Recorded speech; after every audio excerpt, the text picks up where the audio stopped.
It's no secret that the Duffer Brothers drew on the cult classics of Stephen King's work in writing Stranger Things. The nerdy outcast with one girl riding bikes around their small American town as an unfathomable monster from another dimension begins its hunt is drawn directly from the premise of It.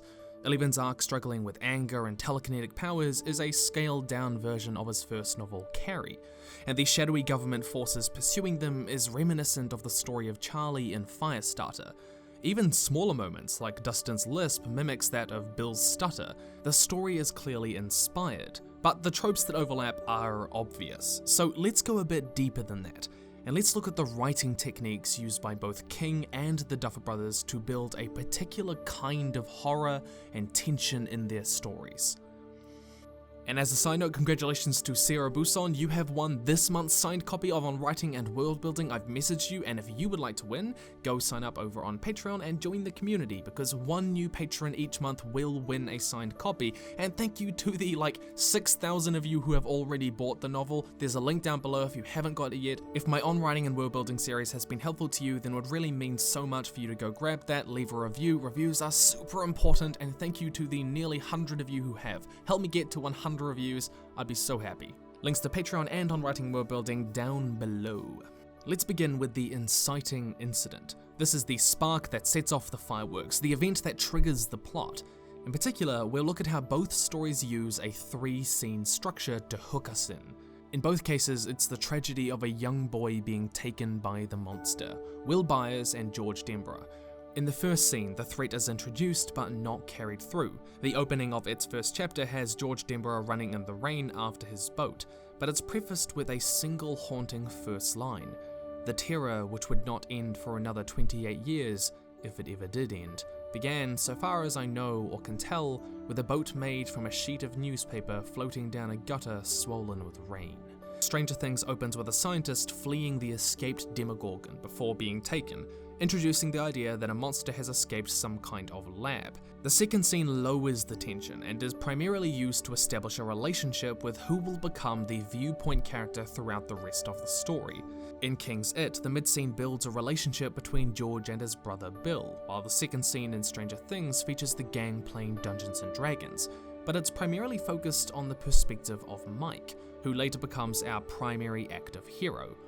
The third scene then picks up the tension from the first scene and follows through with that threat raised. The first scene of It ends, over his head, a grim gust of October wind rattled the trees, now almost completely unburdened of their freight of cutted leaves by the storm, which had been this year a reaper of the most ruthless sort.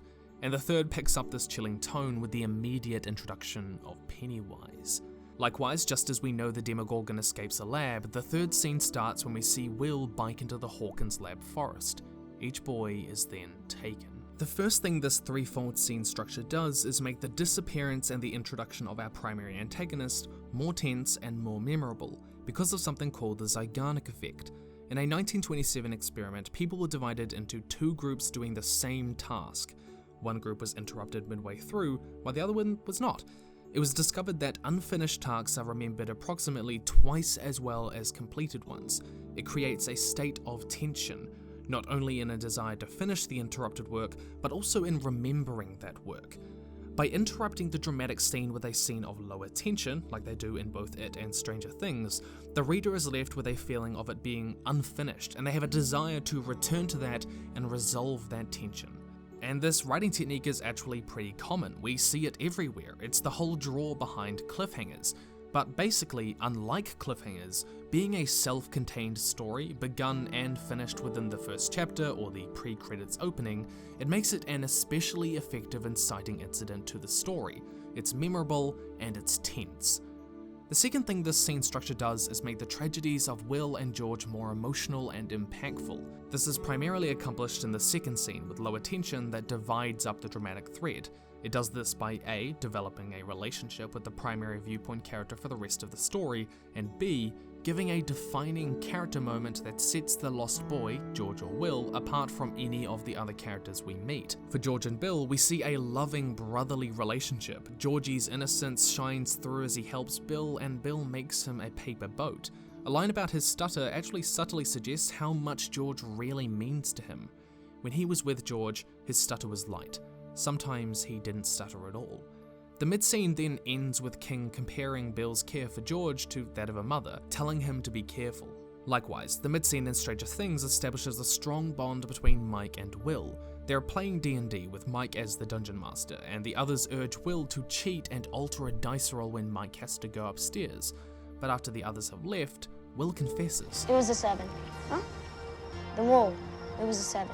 He doesn't lie to his friend, knowing how hard he worked on the game. These character moments set George and Will apart as characters.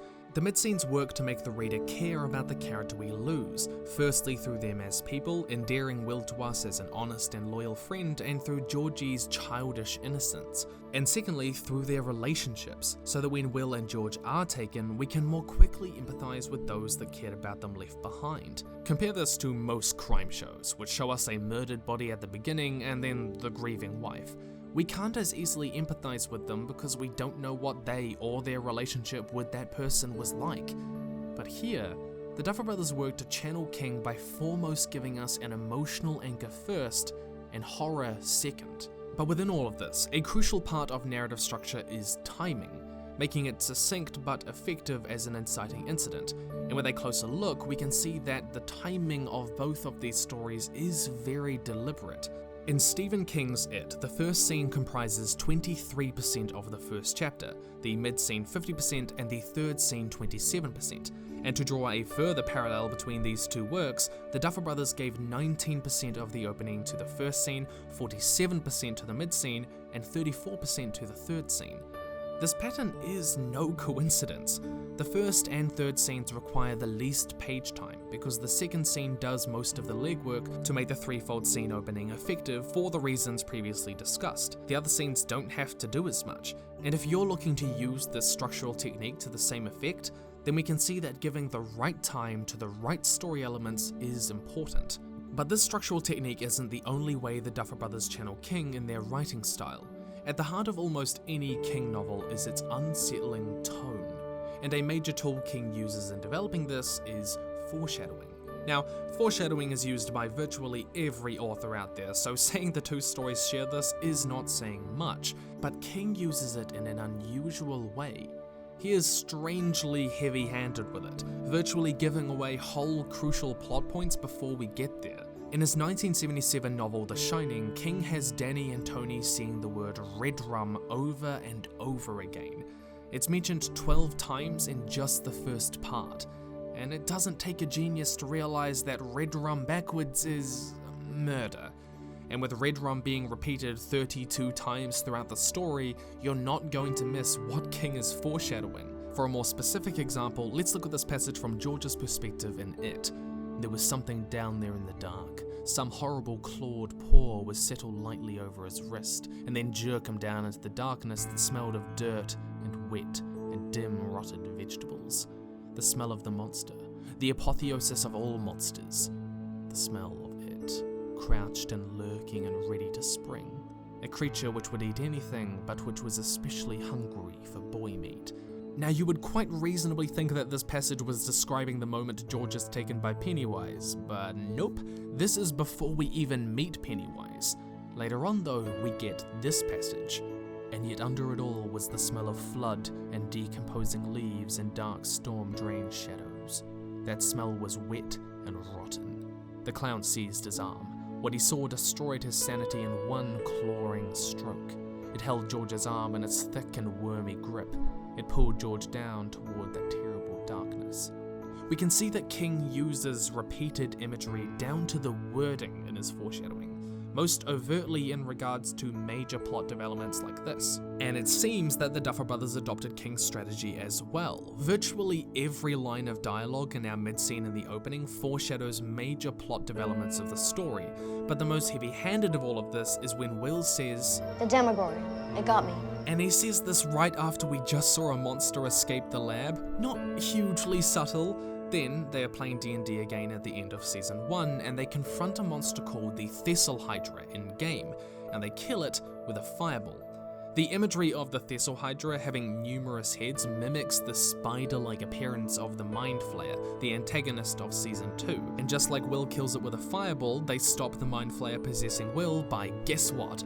Burning it out, Given how we know D&D is used to foreshadow, viewers aren't gonna miss this. Now, foreshadowing is primarily used to set up future plot developments, but in the case of King and Stranger Things, foreshadowing actually plays a slightly different role. It's primarily used to cultivate a very specific tone. It doesn't allow the characters or the reader to ever truly settle or feel at peace, because there is this consistent feel that there is always some horror on the horizon. Something is coming.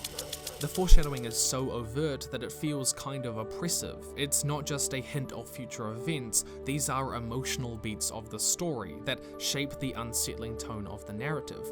King and the Duffer Brothers make it explicit that this is a world where the fears of characters like Georgie are realized down to the word, and that maybe, just maybe, ours might be too. But their familial connections involve more than just simple writing techniques. The final way that Stranger Things channels King is through its narrative setup, in what King called the Dome. King's 2009 novel Under the Dome exemplifies a premise common to a number of his books: a close-knit town with people cut off from the rest of the world under extreme pressure, and they will either rise to the challenge and better themselves, or crumble and their flaws get the better of them. Often the latter. In fact, usually that's the major source of tension in the story. This is The Mist, it's Pet Sematary, it's It, Carrie, Salem's Lot, Revival, and so many more. And this narrative setup is employed by the Duffer Brothers in designing Hawkins, a small town in Indiana. As a narrative setup though, the Dome is used to create an intense atmosphere of claustrophobia for the characters and readers. In a lot of stories, the horror is a thing, and you can escape from the thing. But King works to make his horror more ever-present. It is filled with passages about how the evil is not just Pennywise, but in Derry, the town itself.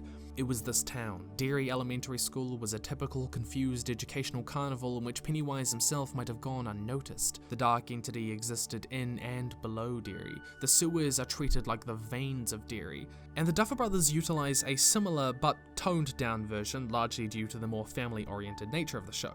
The Upside Down itself is an ever-present embodiment of the threat. It is everywhere. It mimics Hawkins itself. It is the sickened underbelly of Hawkins. Characters like Will being involuntarily switched between the two worlds make that horror inescapable.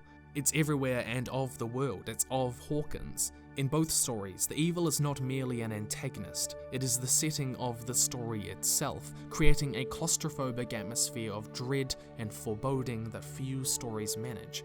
And overall, it makes it more tense and creepy. But in spite of all of this, for all the stories share a crib and some tools, it's at this point that King and the Duffer Brothers sharply diverge with regards to how they use the dome technique.